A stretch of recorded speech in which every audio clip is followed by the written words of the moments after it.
ही दृश्य आहेत कल्याणमधील वालधोनी परिसरात अशोकनगर या ठिकाणी स्थित असलेल्या बुद्धभूमी फाउंडेशन कोणत्याही प्रकारची पूर्वसूचना न देता प्रशासन या ठिकाणी बुलडोझर घेऊन कारवाई करत आहेत.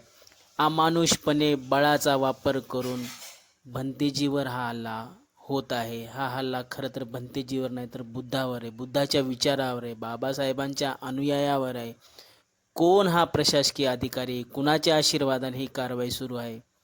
खरं तर या भागामध्ये श्रीकांत शिंदे हे खासदार आहेत. त्यांच्या वडिलांना आपल्याच लोकांनी बुद्धरत्न पुरस्कार दिला होता. आता एकनाथ शिंदे यावर काय भूमिका घेणार आहेत का? काही बोलणार आहेत? कुणाच्या आशीर्वादाने हे काळे धंदे सुरू आहेत? अतिक्रमणाच्या नावाखाली बुद्धाच्या अनुयायाची, बुद्धाच्या भूमीची हेळसांड आम्ही कदापि सहन करणार नाही. सदर घटनेचा जाहीर निषेध करत आहे आम्ही. जो कोण प्रशासकीय अधिकारी आहे त्याचं ताबडतोब निलंबन झालं पाहिजे आणि त्याच्यावर कारवाई झाली पाहिजे.